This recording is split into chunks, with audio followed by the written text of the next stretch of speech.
Hello again and welcome to DanWhiteBooks, the book review channel where we add insight into the worlds of literature for those who do read and those who don't. Today's book is a classic in American fiction and details one family's arduous struggle for a time of Great Depression in America. My friends, welcome again to DanWhiteBooks, and today I'll be reviewing John Steinbeck's The Grapes of Wrath.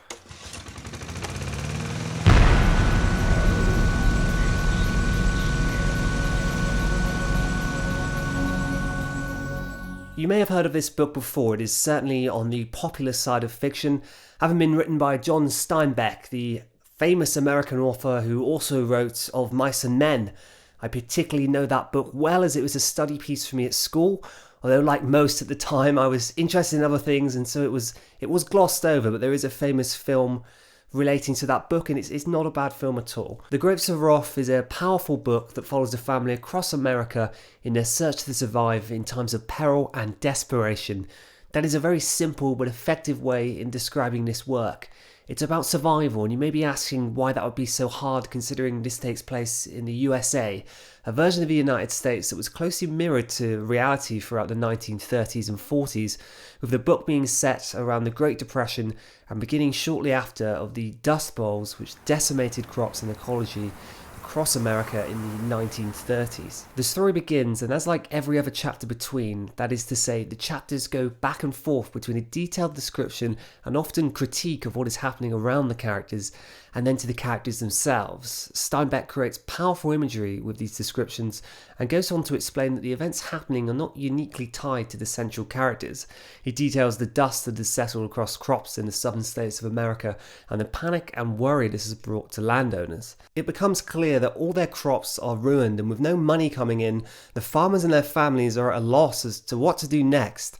Loans cannot be repaid, crops cannot be sold, and so the families are soon forced off their land by the banks. As stated, this is not a situation happening to one family but to thousands, and this broader picture is always drawn throughout detailed chapters and dedicated chapters woven between the main tale.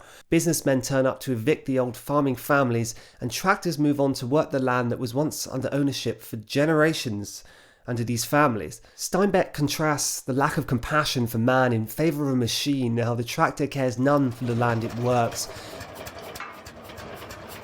how the bank is a big monster and will so easily take away, and how in times of desperation people will take what they can to get by.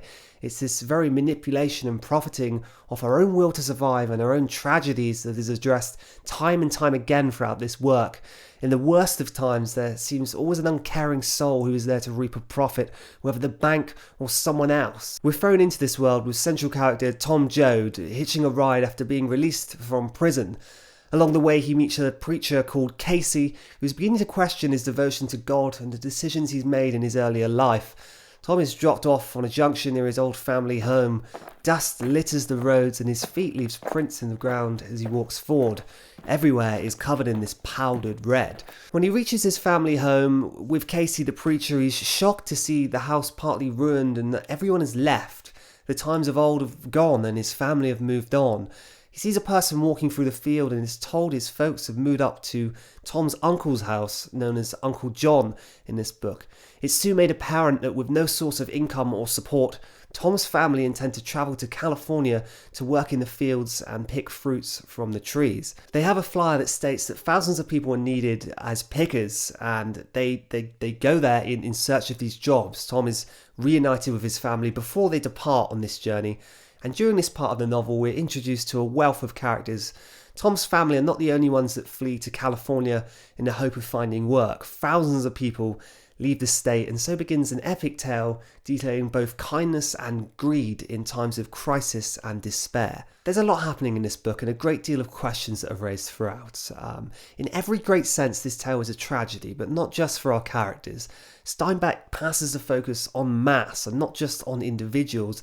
The result is a saddening tale where the only help that comes is from the people who are already suffering themselves. This shared suffering between people keeps them alive, but it is also this suffering that is, in an awful sense, exploited to gain a profit.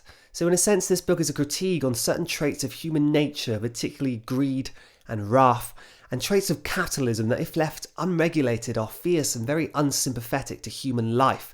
It speaks of men who are more concerned with money and power than starvation and suffering, and who, when under threat, will do what it takes to keep a hold of what they have. It puts a division up to humanity and reveals how people will act when spurred on by fear, and counter to that, how people will act when reliant on the hope of each other. The Joad family in this tale act in the opposite manner to the landowners and corporations who never see the reality of their actions, that or they choose to turn a blind eye. The Joad family are caring and compassionate to those around them and share what little they have, and that is in spite of having little at all. In the presence of every obstacle being thrown at them, you journey with them and feel admiration for the mother of the group who's trying her utmost to lead her family whilst also attempting to ease other people's pain. And it really is touching in the way she does this. The family stick together and persevere no matter what is thrown at them, and in a beautiful turn, each family's own survival is to the survival of all. There is no weak link. If everyone pulls together, if the people sympathise with their fellow folk, together they can endure. So as you can imagine, this isn't a smooth sailing book.